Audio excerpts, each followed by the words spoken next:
Well,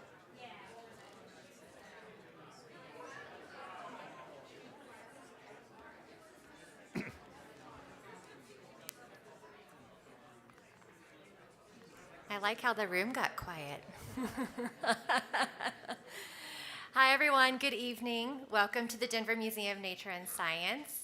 I want to check and make sure our live stream is live and looking good. Alrighty, thanks, Tyler. We have folks joining us online tonight, too, and thank you all for being here in person.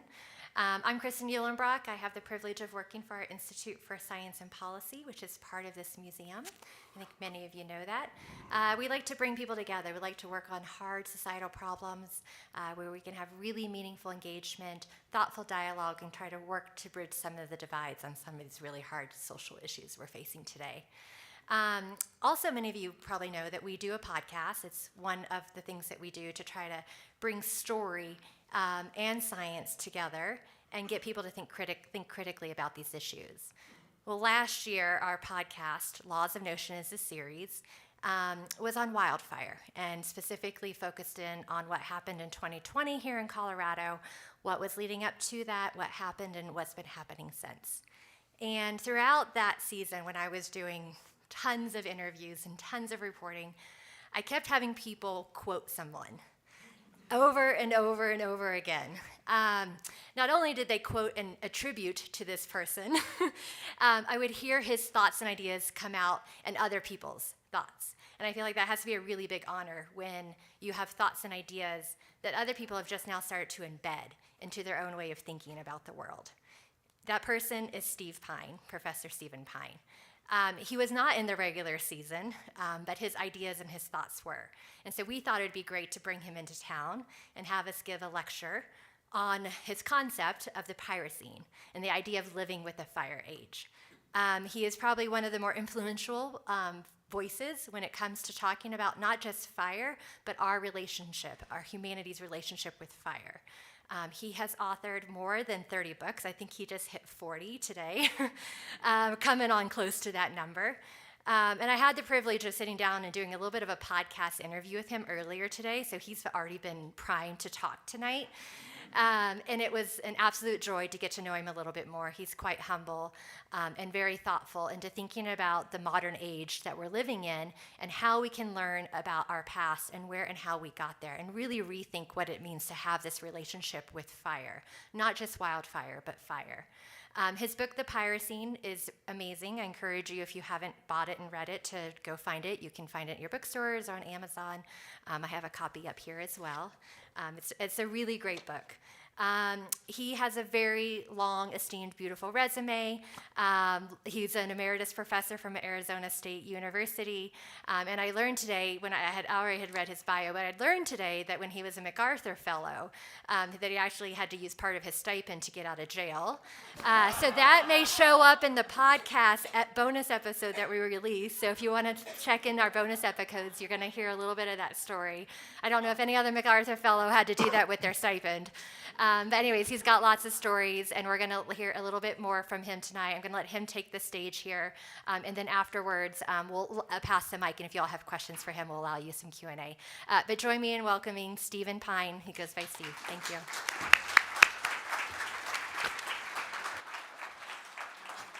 thank you. Well, thank you, Kristen, for that overly enthusiastic introduction. I appreciate it, and my thanks to the museum for making this event possible.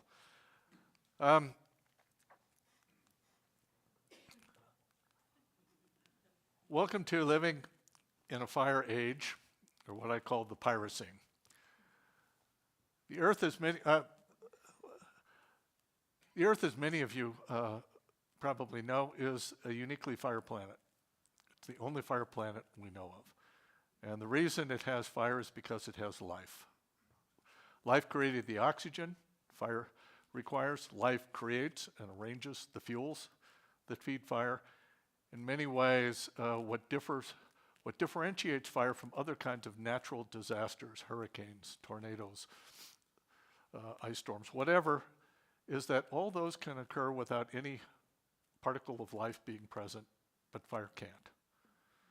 In many ways, it's not alive, but I think of it as similar to a virus that requires the living world to propagate. And that's a different way of thinking about fire. Most of us, the last couple of hundred years, have defined fire as a problem in physical chemistry. Thinking about it as a part of life, the living world, changes perhaps how we think and imagine fire. But we are also a uniquely fire creature.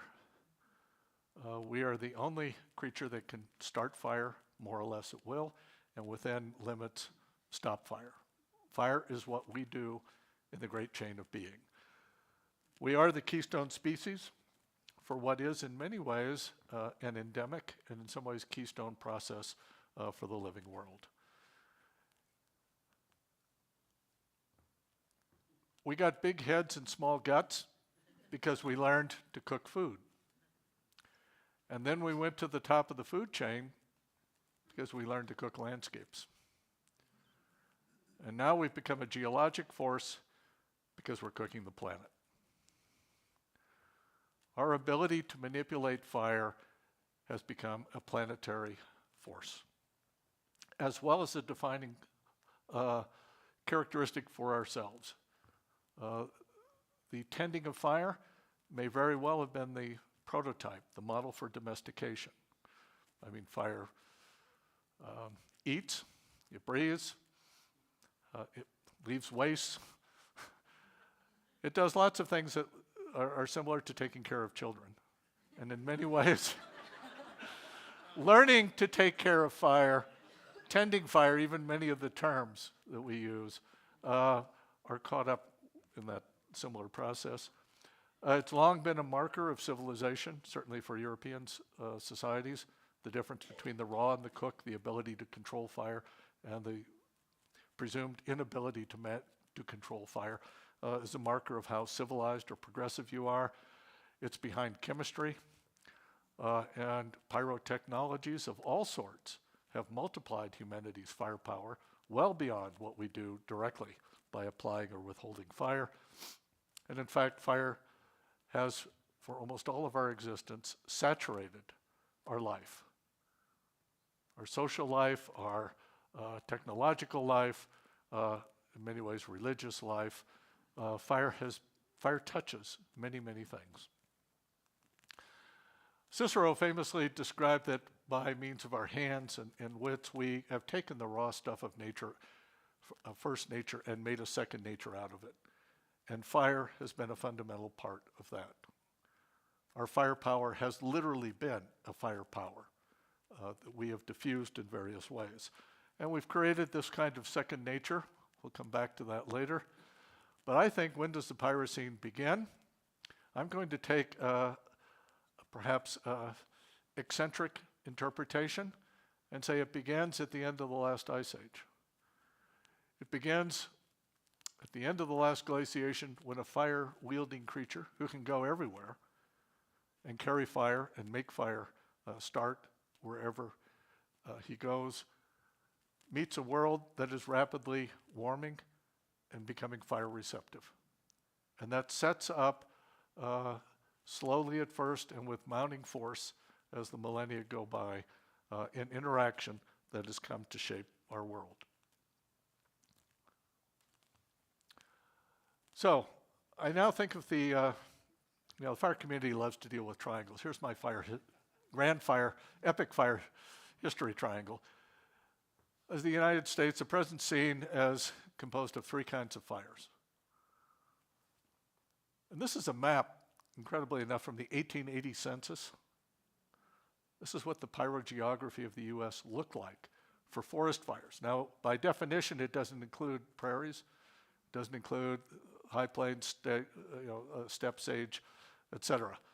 But that's what it looks like. It also depended on who was around to report it. The first fire set by lightning, and that's what distribution of lightning-caused forest fires looks like for the US. I'm happy to say that I live pretty close to the epicenter. But there's a secondary epicenter in Florida, which has always seemed a bit extraterritorial, if not extraterrestrial in many of its characteristics. And this is simply numbers of fires, not the amount of area burned from fires, okay?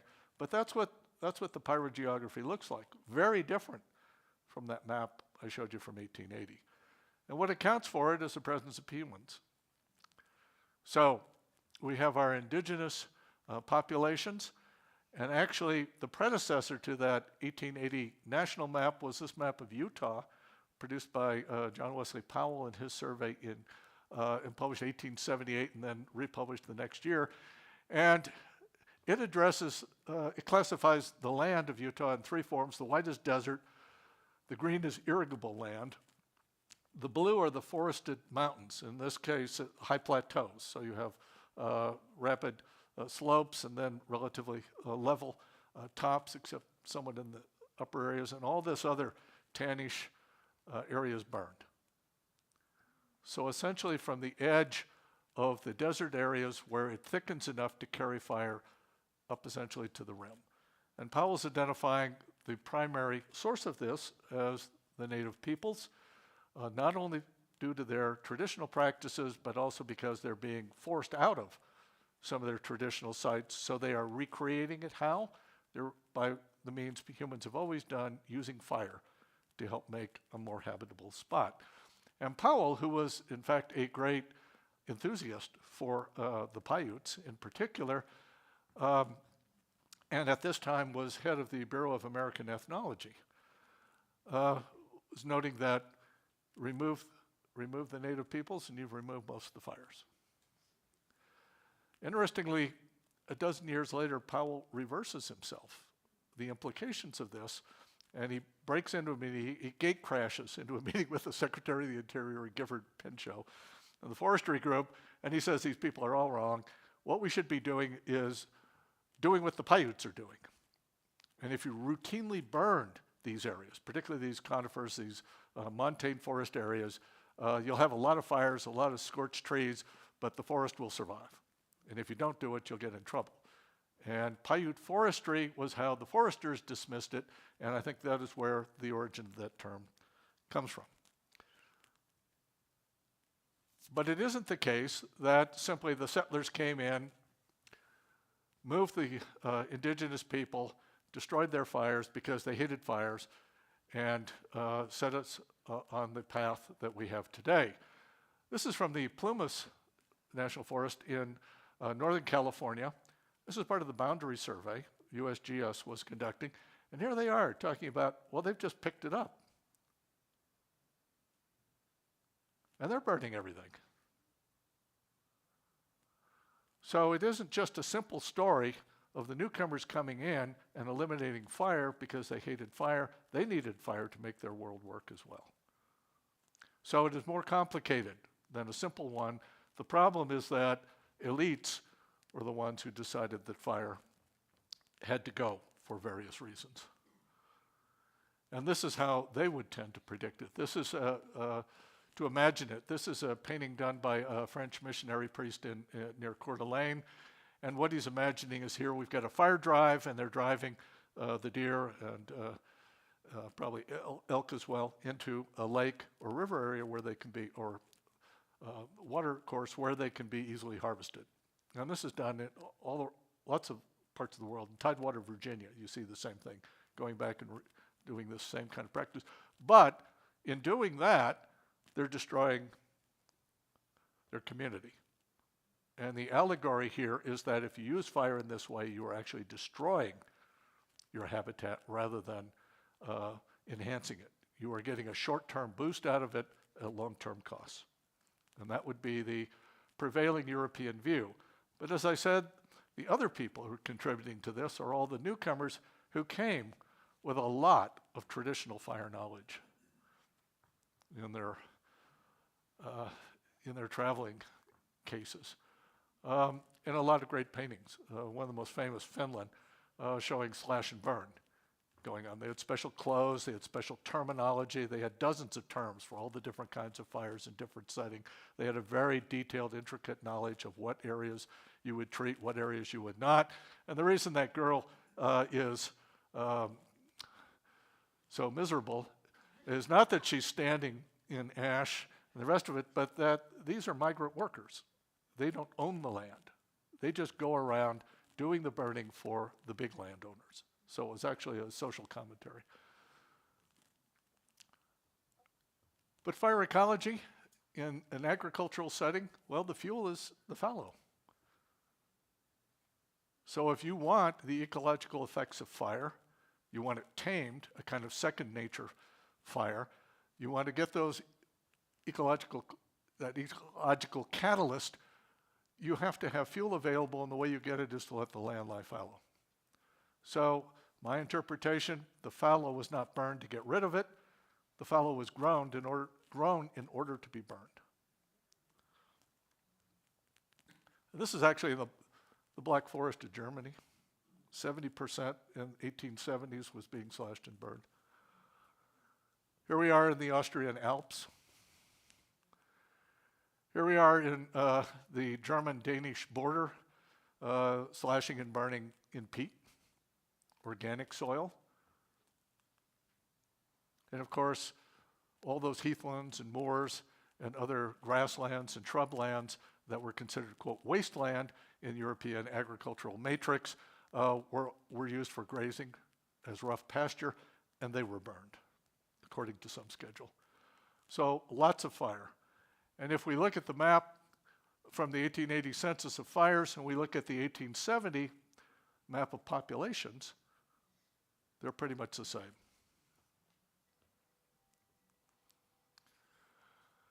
Well, all those newcomers coming across were part of an expansion of Europe. And we usually frame this in terms of political imperialism, which it was. But there's also, as Al Crosby and others have reminded us, an ecological imperialism as well, an exchange of plants, an exchange of animals, all of which have enormous consequences for rearranging fire regimes in North America, and an exchange of diseases and peoples. So this is the population collapse in the Valley of Mexico in the 16th century, beginning of 1520, a series of outbreaks, smallpox plus some others, such that 80 years later, well actually 60 years later, 90% of the population is gone. Cortez, when he first entered the area, said not a palm of land in the Valley of Oaxaca and the Valley of Mexico was untended. Well, now there's nobody to tend it. So that land is available to be reclaimed. A lot of it would go into pastoralism, which the Spaniards liked anyway, and that would change the character of fire. And a lot of recent, not a lot, I should say, some research I find especially interesting.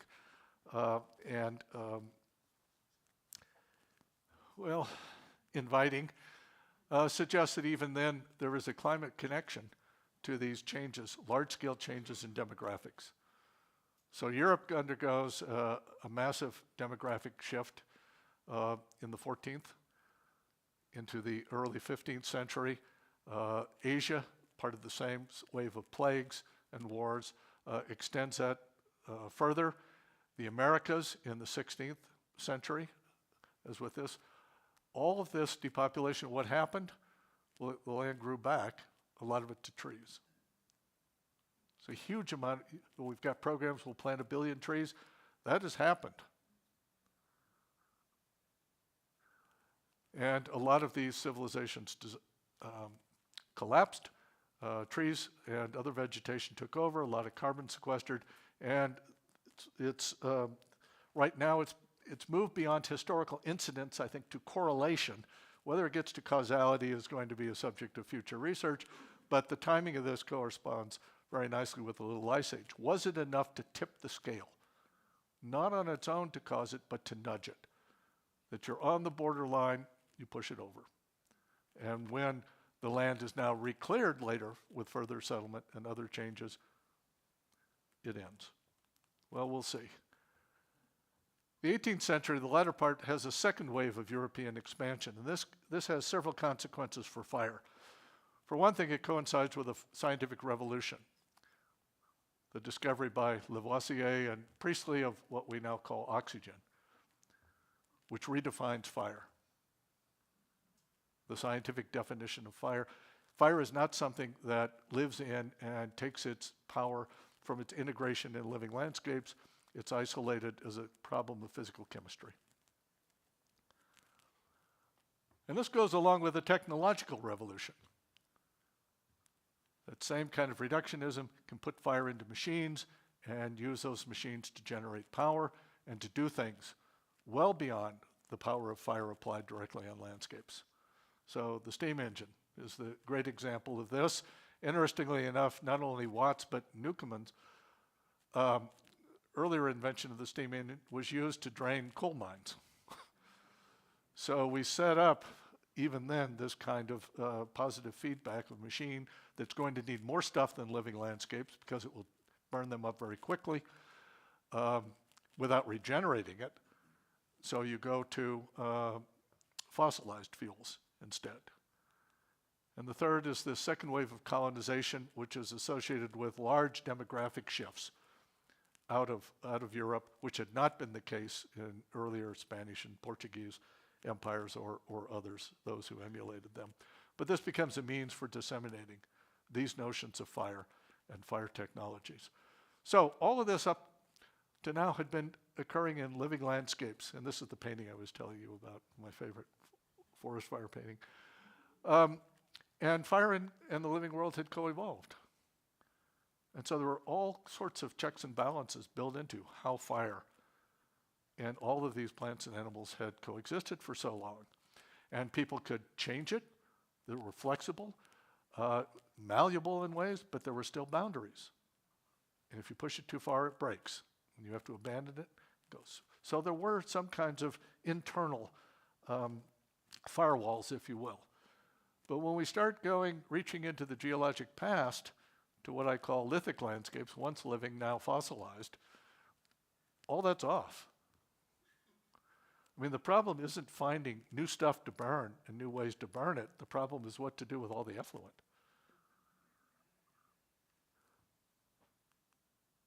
And the problem is that there are no ecological checks and balances anymore when you start burning this.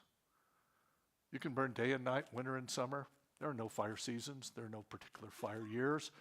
There's no arrangement where the effluent gets absorbed, the fire renews, the fire does sorts of stuff. All that's off. This is just pollutant. So, and this has lots of consequences for fire, well beyond climate change. And I think of this as geology's version of Jurassic Park. Here we've taken something that was in deep time, we've lifted it out and released it into the present, and then we're surprised at what may happen. So this will be our third fire. And a locomotive racing across the plains is a pretty good illustration of it. And we'll come back to this Currier and Ive print because it has some other information. So we begin using these new pyrotechnologies, this new firepower, to remake all of our various kinds of living spaces. Okay, what I've taken to calling the pyric transition, and I won't try to explain that because nobody gets it, and everybody who does use it misuses it, but I'm stuck with it because I don't have an alternative term. But we'll begin with household, domestic life. I mean, buildings would be filled, houses were filled with working flames. You had to have that. There was no alternative.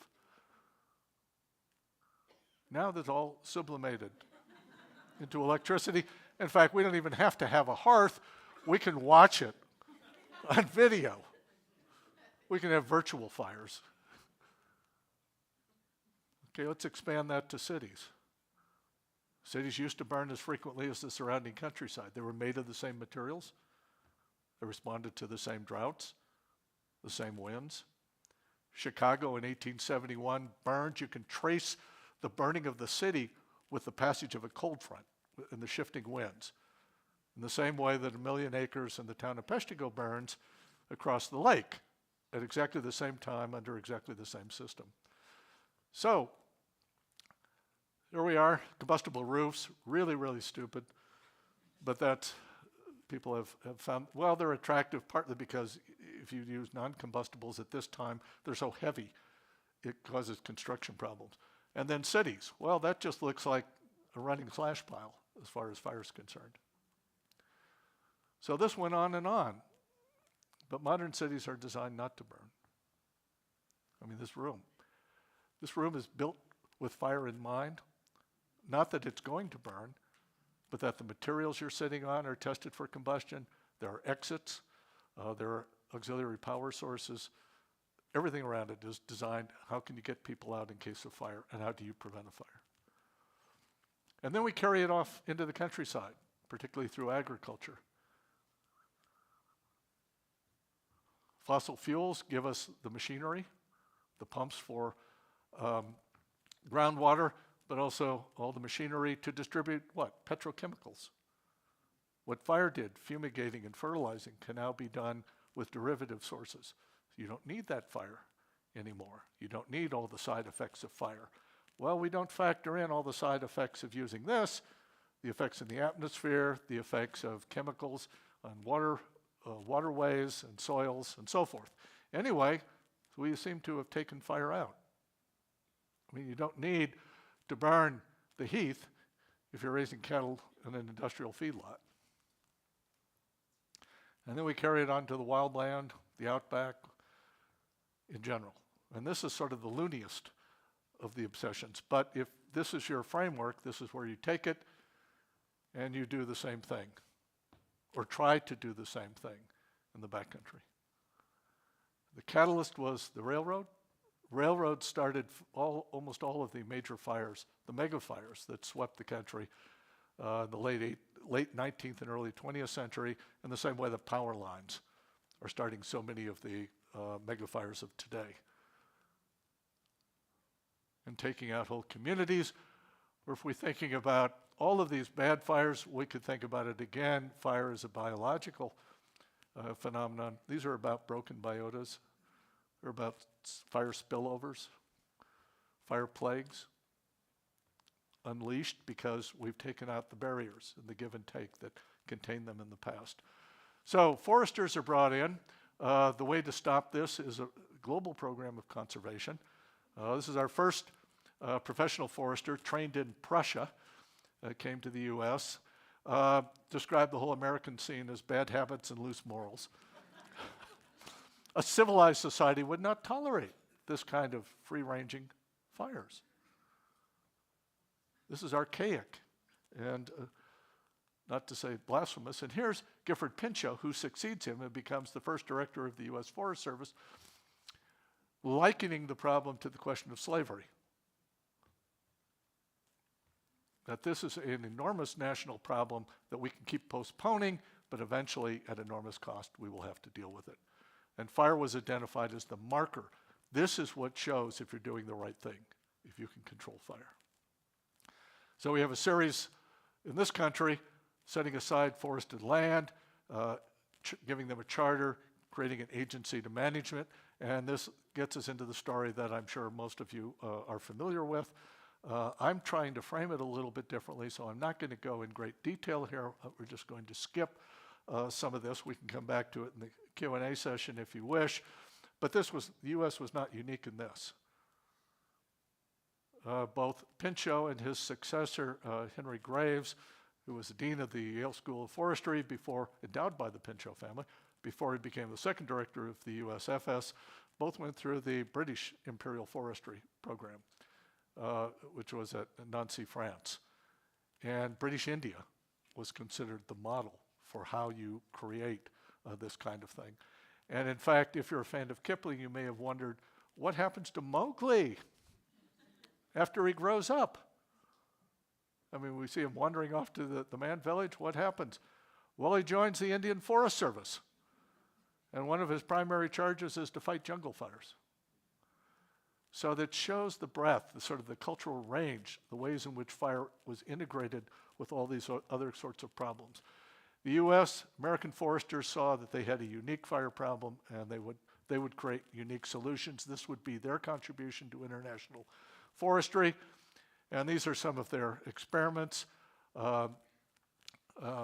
demonstration forests, machinery. The invention of the bulldozer actually was made for fire roads and fire lines in California, and recycling war surplus equipment already in World War I. Note that all these are machines.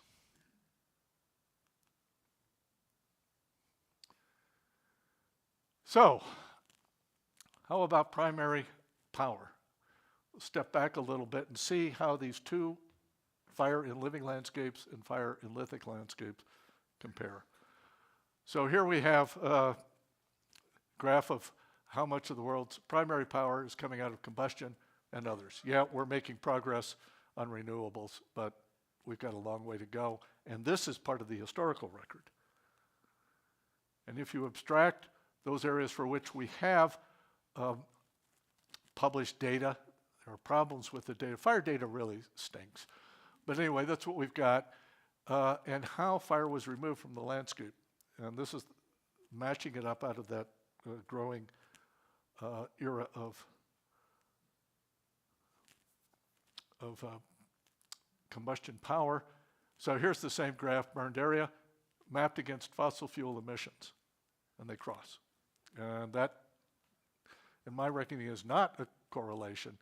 This is causally related, as we've seen how this new source of power and the technologies that made possible have been applied to remove those forms of traditional fire and humanity's relationship to it. And we have this really sweet period, post-World War II, a lot of war surplus equipment gets rolled over for firefighting, and it seems to be working.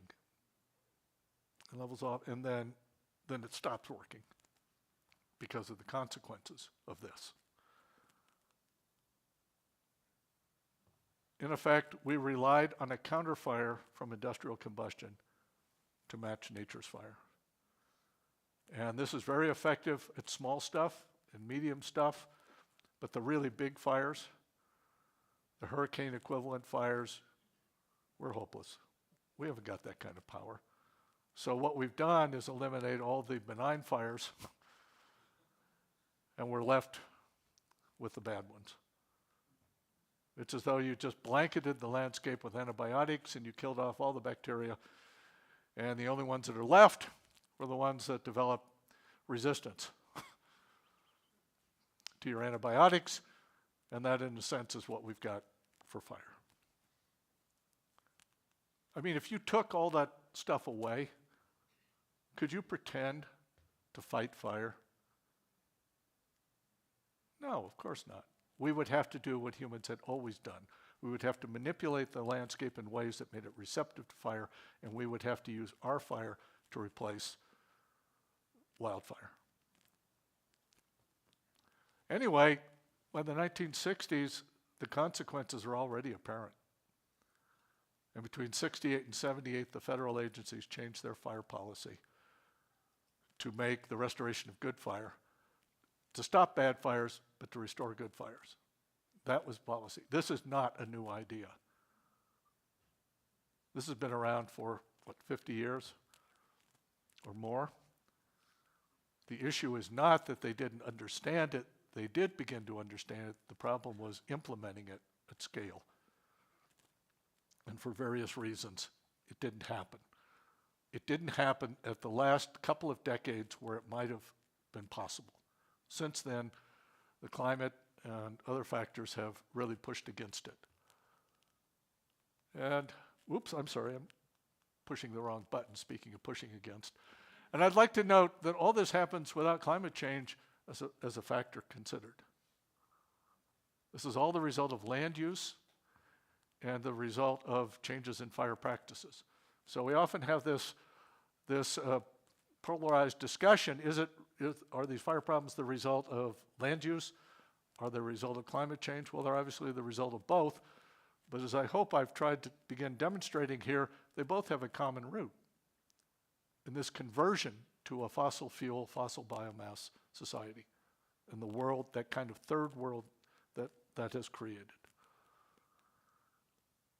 So one of the interesting things about this print too is that part of the world is unburned and part of it is burned. And the train tracks, the progress of the train is dividing those two, and that's what we see increasingly in the world around us. One makes the conversion to where there is no fire to be tolerated, and the other, fire is inevitable and essential. And we don't, what's missing in these images and the narratives we have is ourselves as a fire creature using fire to improve the habitability of the world. So, big scale fire history, 420 plus million years, we've had charcoal in the geologic record.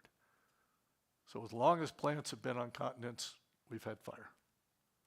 But patchy, all different, not every place burns every year, for heaven's sakes. Second fire, people come in, they recode all those landscapes and fires. So different patches, different pulses. It's now in an agricultural, pastoral, foraging, hunting patterns. And the domain of fire is expanded considerably. But then when we come to third fire, you can see I'm no graphic artist. I'm trying to capture the deep time dimension of taking stuff out of here, burning it in the present, and then releasing the byproducts into the geologic future is essentially what we're doing, and how that plays out in the world. Some of you may have seen this. We often have satellite images, Earth at night, showing electricity, basically cities, but you often don't get the landscape burning, which you do here in sub-Saharan Africa. And you have one or the other.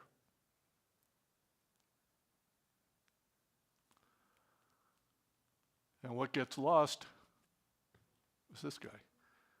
And that's what so much effort has been expended over the last few decades to try to get back. Because its removal has had serious consequences. And one of them is that megafires today are a pathology of the developed world. I mean, it strikes me as paradoxical. Those countries which have the greatest wealth, the richest science, the most pervasive technologies are the ones that are being pounded. What is wrong with this? And why would we think that more of the same would change it? Fire is not a thing, it's a reaction. It integrates its surroundings. And we have created surroundings which now make megafires possible. And those surroundings are identified primarily in the developed world. Modernity has its discontents. A great photo I like of the two fires, the Alaska pipeline and a nice wildfire burning out near Fairbanks. But if you look at living landscapes, say hotspots from NASA, so the red are prescribed fires, the yellow wildfires. But if you map here, and this is a loose proxy, CO2 emissions, okay, those fires are emitting CO2, but not to the extent of the fossil fuels. And you get a map, you have one or the other.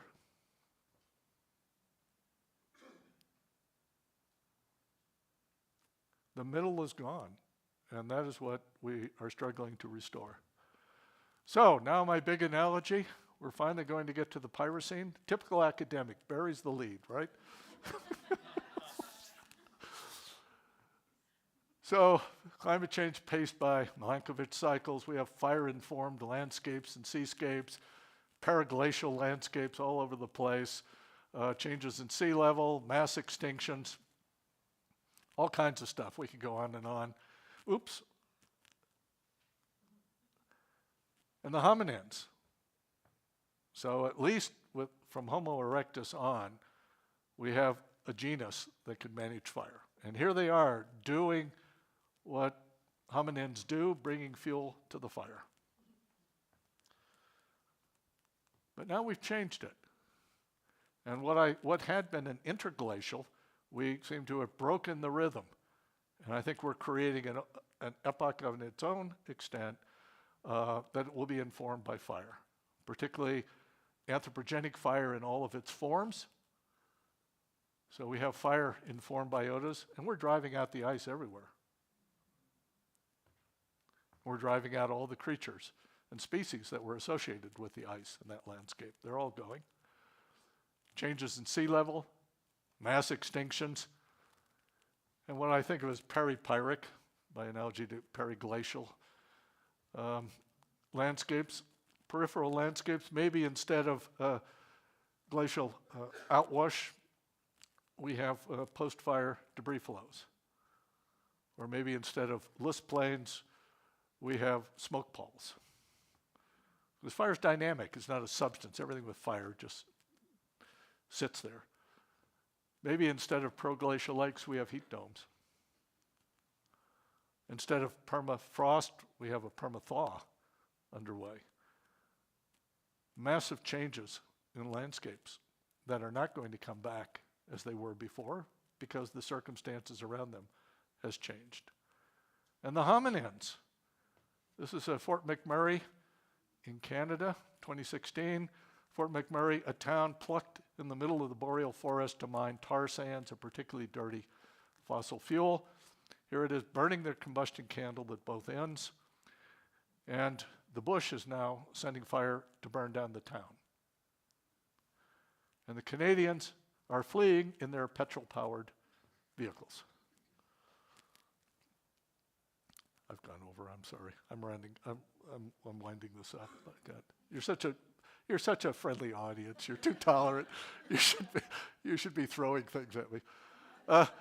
Being Canadian, there was no road rage, so they got through it.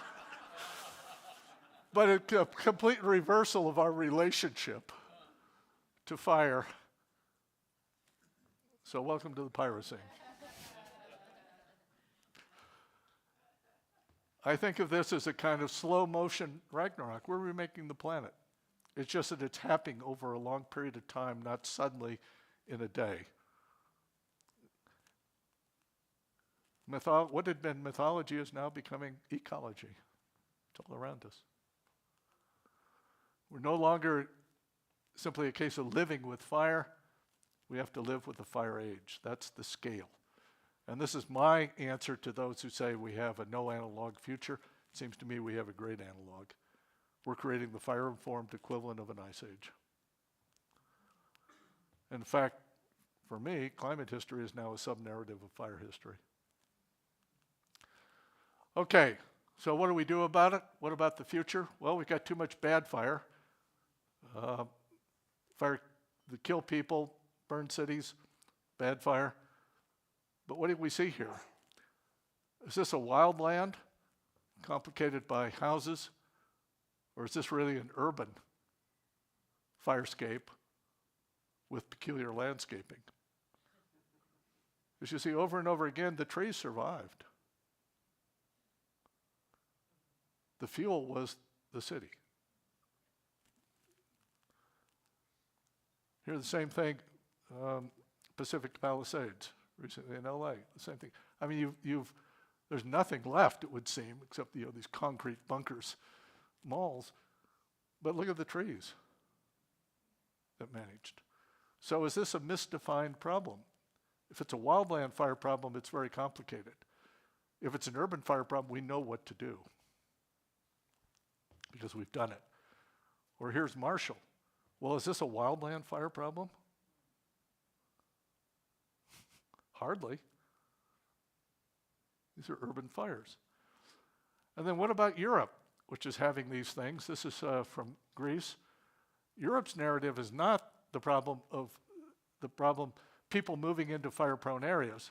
The problem is people moving out of fire-prone areas.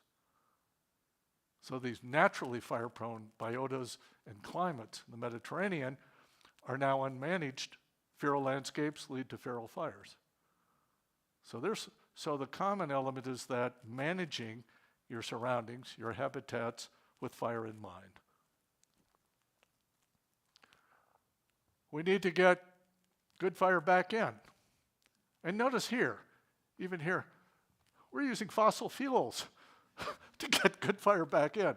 This is the depth of the interpenetration of these worlds. Okay, but there's a larger issue, is getting the right fire for the land. You don't want to introduce fire into cheatgrass. So some places we got to take fire out, some places we got to put it in, some places we got to do a bit of both, maybe on the same fire.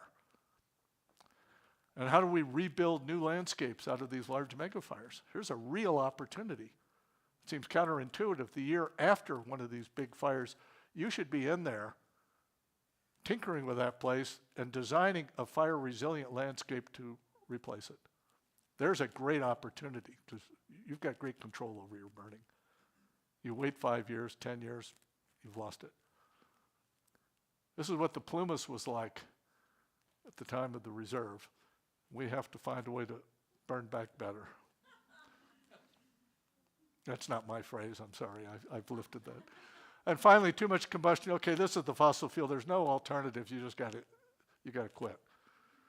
This is actually from Australia. This is a Hazelwood power plant. It was designed to burn a kind of low-grade lignite coal with a surface, an open pit mine nearby. The power lines from this contributed to a lot of the 2009 Black Saturday fires that were so lethal in Australia. And then later, subsequently, bushfire got into the open pit mine. Of course, was inextinguishable. So eventually, so there it is, the full cycle.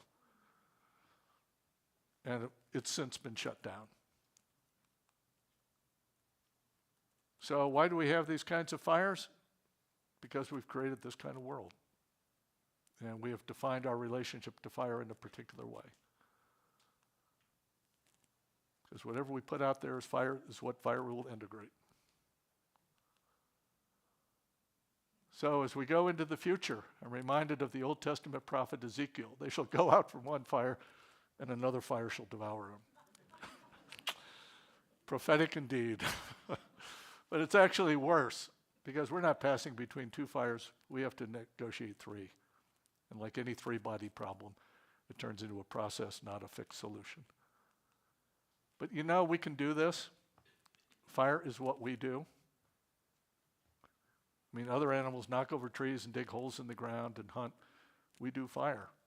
And we created this problem with our mismanagement of fire, and we will need to restore that relationship to regain.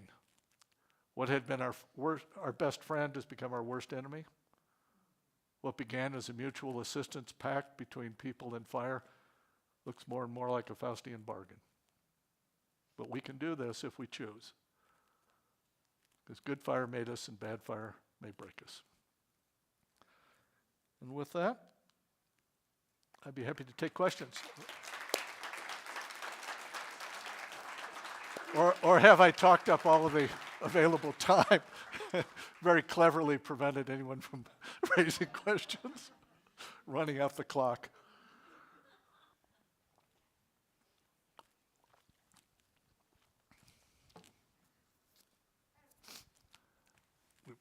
You're next. Yeah. Me? Yeah. Thank you. That was terrific. Wonderful. Really Thank you. enlightened me to things I'd never thought about. I was curious about a third of the way in. You were talking about the Little Ice Age. And I wasn't clear, were you suggesting that the fire that preceded that was what brought that on? And do you see that kind of future from our new fire? Good question. No, if I confused you on the first part, I really did a sloppy job. What I meant was that it was the depopulation at continental scales in Europe and large fractions of Asia and certainly the Americas. And Australia was a little less so, that allowed the shift in carbon. The whole carbon dynamics of the planet changed. And that suggests that people were important. So we have to, and I don't think they could cause it on their own, but I think it was enough to nudge. I mean, when I grew up, when I was in college, the word from climate people was that we were headed to a new ice age. And it was inevitable. It's just in the numbers. There's nothing we can do. Well, it turns out there is something we can do. We did it badly, but we've shown we can disrupt the climate. Now we have to show we can manage it. But I think that it's very likely that this was part of the contributing factors. because it also goes back. Maybe it would have gone back on its own, but by the 19th century, we're into massive repopulation, massive clearing, and increasing use of fossil fuels. And so we begin reversing it, so that would contribute. So again, I think of these as nudges, maybe an occasional shove, but not creating it de novo.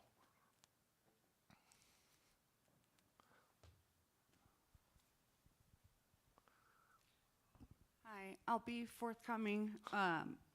I had no idea that this was even a thing in the world. And, you know, like it was a problem, and how it so corresponds to just the polarization of the world. I was just wondering how many people know that this is going on the earth and who care about it? Well, judging from my book sales, Okay. So it's just me. not many. Well, I'm glad. Oh. But I give talks, 100 people It here, helps. 100 people there, it adds up. Well, I love the new awareness I have. Well, thank you, yeah. Now, this is my contribution, this is where I'm trying. This is the kind of thing I can do. Okay, there's an old saying that all models are wrong, but some are useful. This is my model. I deal in metaphors. A model is a metaphor with numbers. This is my metaphor with maybe figures of speech. But I still think it's a way of crystallizing a lot of things that seems more tangible to many people than climate change, which seems so amorphous. Suddenly you start mapping these things around. Wow, we all thought we knew what an ice age looked like. Now, here it is. We've done it with fire. So that's what I try to bring.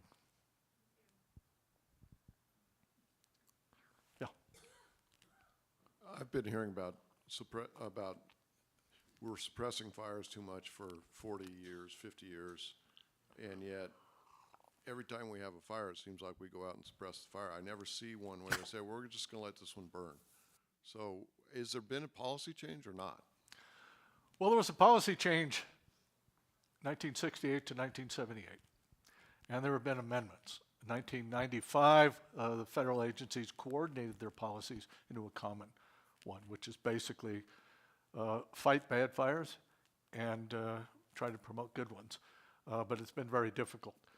I cannot imagine any agency saying or doing, we are just going to let this fire burn. Every fire will be managed in some way. In my part of the world, in the Southwest, they've become very adept at working with wildfires. And they do a lot of pre-planning, but prescribed fire is very difficult to implement because everything has to line up. The weather has to be right. The funding has to be there. The crews have to be there. There can't be other fires going on that will distract. And it's really, really hard. And the list of checklists grows every year. So it's very difficult to do that at scale. It's not going to happen. But they will work with wildfires. And I've seen two in the forest near me. The Tonto had one in the fall. Actually, it burned, I think, into November. They got about 15,000 acres out of it. It was on a very difficult terrain, so they just worked with it, pushed and pulled it, burned it here, herded it over here, and eventually got an area burned to protect the community, and the community was very happy about that. They've been doing a lot of work. Now they had the opportunity. And they did it again in December through January. And they were managing this fire. It was about 9,000 acres outside Payson, again on the Mogollon Rim, if you're familiar with that area. And they managed it, and it was an astonishing contrast to what was happening in Los Angeles at the same time. So LA was an urban conflagration. It has nothing to do with wildlands. This is just a city fire. And meanwhile, the Tonto is very carefully and patiently working with this over a course of almost 4 weeks and got a good percentage of good fire down there. So that's an alternative. Whether that's going to be allowed in the future, I don't know. I really don't know. But that's, if we're going to do it, that's what's going to happen. There may be some selective prescribed burning stuff around communities, immediate areas, target areas, municipal watersheds. I mean, you've had problems outside Denver with that, but those kinds of areas are where that would apply. Generally, the only way you're going to get it is by managing these wildfires, or I see, and I think it's a failure of imagination by the agencies, to rebuild out of the big fires. And you're going to have to put up with a lot of public and political outrage that we just had this horrible fire, now we're safe. That is exactly the time to go in. You're going to have these big fires are going to be patchy. Now you've got protected area. The fire's not going to reburn this area at this point. You can start doing things with the kind of fire you want, not just deal with accidental or arson fire, random fire. Fires of choice rather than fires of chance, if you want an epigram. And they're really doing but there's still a whole range of other things going on. The cultural burning issue by tribes is also introduces another element into this. And I see that as not just a tribal or even national issue. I see it as a species issue. We need to recover. We're the fire creature. We need to recover our cultural heritage of burning.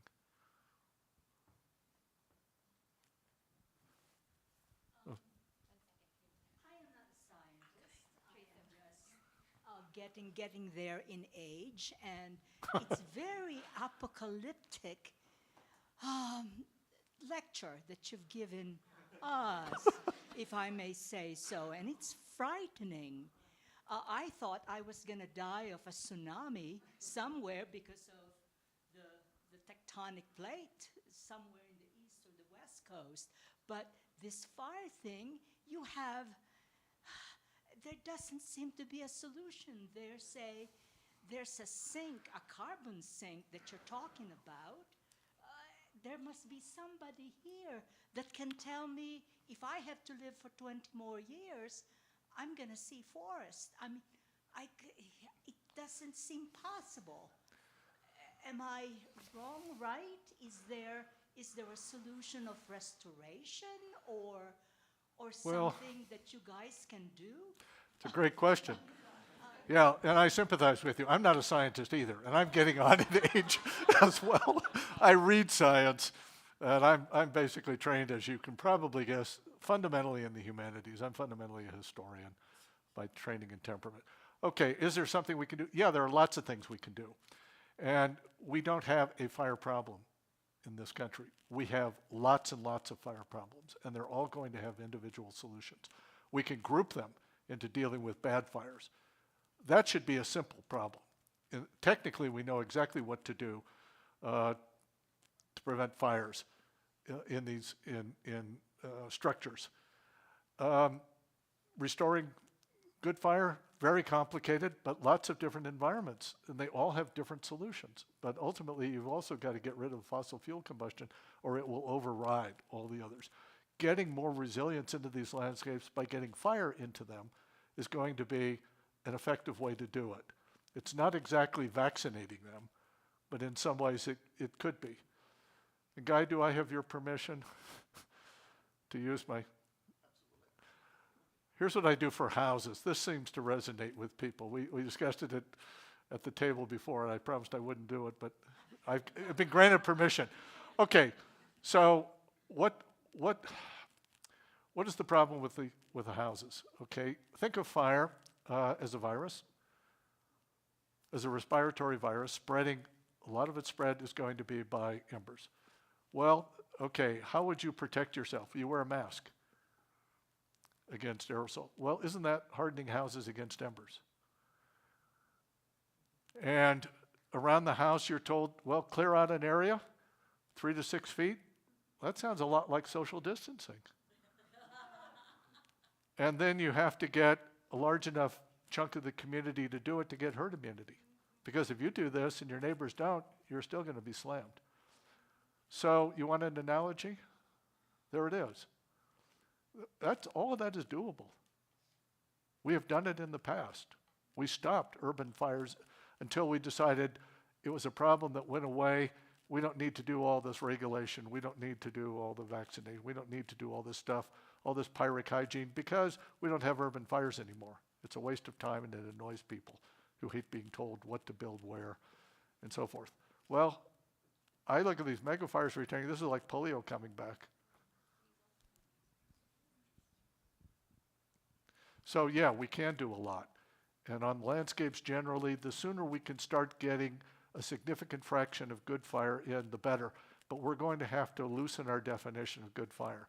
Some of these managed wildfires, maybe 75 or 80% of it is within a range that we would accept if we were going in and deliberately burning it.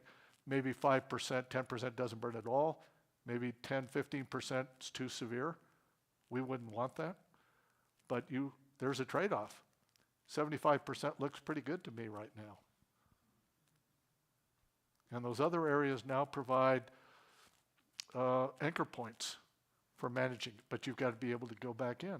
But if we only think of fire as something that's seasonal, it's episodic, it's an emergency response, we have no choice. We will lose. We will especially lose if we define it as war. Because if we define the fight against fire as a war, three things are going to happen. We're going to spend a lot of money, we're going to take a lot of casualties, and we're going to lose. Thank you. I'm sorry. That's okay. It's a great way to end. Join me in thanking Steve. Thank you. Thank you so much for being here Oh, you're tonight. welcome. Thanks for the invitation. Thank you all for being here. I know we didn't get to all your questions. There will be some time out there if you'd like to enjoy a few more questions. I just want to obviously thank my tech and AV team, the Institute team. There's many supporters of mine here in the audience tonight too. And those of you I haven't had the pleasure of meeting, thanks for joining us tonight. There's some drinks and food out there if you'd like to have a little bit more, and enjoy your evening. Thank you so much.